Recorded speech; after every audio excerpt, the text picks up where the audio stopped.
मोदी जी तो झूठे वादे करते हैं, सब करते हैं। आपकी नज़र में क्या है? मोदी जी ने सारे वादे पूरे करे हैं और किसानों के हित में भी कार्य कर रहे हैं मोदी जी सरकार। तो क्या लग रहा है इस बार मोदी जी, केजरीवाल, राहुल गांधी सब एक क्या किसकी तरफ मूड बन रहा है? मेरा तो जी कांग्रेस की तरफ बन रहा है, आपकी तरफ कांग्रेस तरफ। नैतिकता नाम की तो चीज़ क्या लगता है बची है या ये कहाँ तक जाएगी राजनीति? केजरीवाल जी जो है इसलिए भी अंदर से सरकार चलाना चाहते हैं, उन्हें पता है अगर उन्होंने इस्तीफा दे दिया तो ये पार्टी टूट जाएगी।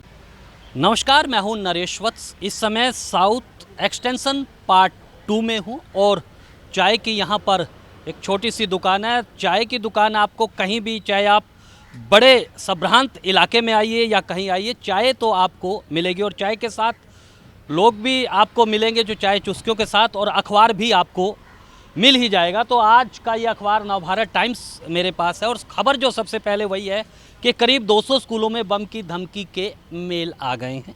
लेकिन राहत वाली बात यह है कि दिल्ली पुलिस ने आश्वस्त किया है कि खतरा नहीं है, लेकिन आईएसआई का हो सकता है, इस पर भी जांच हो रही है।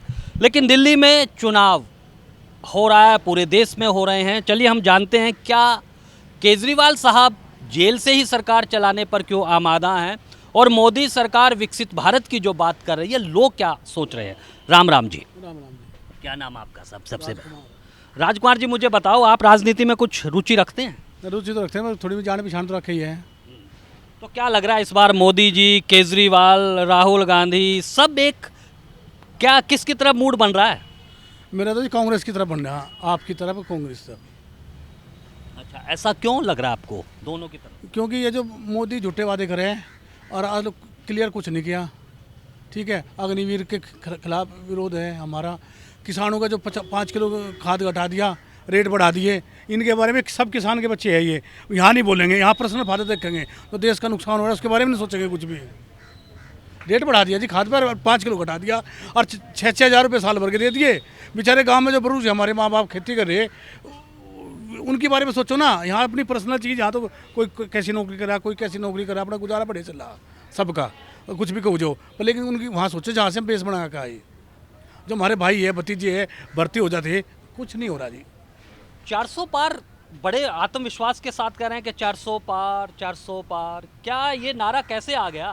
भाई साहब, ये आदमी झूठ विश्वास से बोलते हैं ना, और उस झूठ का साथ देने के लिए 100-200 आदमी पीछे खड़े हो जाओ तो आदमी वो झूठ भी सच लगता है, वो झूठ भी सच लगता है।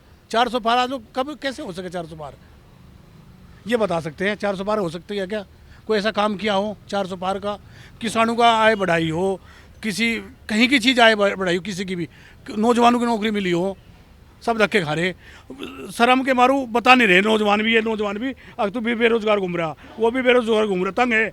लेकिन आगे, लेकिन फिर नू कहेंगे, वो भी नहीं बोलेगा। चलिए, एक बात क्या ये भी एक है कि आजकल लोग बोल नहीं रहे हैं, और जो बोल रहे हैं इतना कड़वा बोल रहे हैं, इतना तीखा बोल रहे हैं कि शायद शब्द भी जो है वो अपनी गरिमा खोते जा रहे हैं। जी राम राम। राम राम जी। क्या शुभ नाम आपका? अमित उज्जवल। अच्छा अमित जी, बताओ, ये तो कह रहे हैं कि मोदी जी तो झूठे वादे करते हैं, सब करते हैं। आपकी नज़र में क्या है? ऐसा नहीं है, मोदी जी ने अपने मैनिफेस्टो में जो वादे किए थे उन्होंने पहले ही उसमें सरकार में भी वादे पूरे करे हैं। और ऐसा है नहीं जी, मोदी जी ने सारे वादे पूरे करे हैं और किसानों के हित में भी कार्य कर रहे हैं मोदी जी सरकार। और जो रोज़गार है, ये समस्या जो है ये मेन पॉपुलेशन की है। पॉपुलेशन का क्या असर पड़ता है? हर प्रेशर पड़ता है, तो उस प्रेशर से क्या होता है, रोज़गार ठीक है नहीं मिल पाता, सबको रोज़गार नहीं मिल पाता। लेकिन मोदी जी ने एक ये क्या कि जो युवा है वो अपना खुद का रोज़गार शुरू करे, वो ना कि नौकरी में ज़्यादा ध्यान दे। तो इस चीज़ पर मोदी ने काफ़ी ध्यान दिया है, स्टार्टअप पे काफ़ी ध्यान दिया है। हाँ जी। केजरीवाल साहब को लेकर क्या करते हैं? वो तो जेल से ही सरकार चला रहे हैं। पहले हम सुनते थे लाल बहादुर शास्त्री की नैतिकता नाम की तो चीज़ क्या लगता है बची है या ये कहाँ तक जाएगी राजनीति? देखो जी, केजरीवाल जी वही है जो कांग्रेस के खिलाफ इन्होंने आंदोलन छेड़ा और उस आंदोलन से जो वो भीड़ थी उसको एक पार्टी में बदल दिया। उस आंदोलन की वजह से ये पार्टी बनी और आज उसी कांग्रेस के साथ इन्होंने जो है समर्थन वो कर लिया, समझौता कर लिया। तो केजरीवाल जी जो है इसलिए भी अंदर से सरकार चलाना चाहते हैं, उन्हें पता है अगर उन्होंने इस्तीफा दे दिया तो ये पार्टी टूट जाएगी, क्योंकि काफ़ी लोग महत्वाकांक्षी होते हैं पार्टी में भी, तो इसलिए वे इसे इस्तीफा नहीं देना चाहते। हाँ।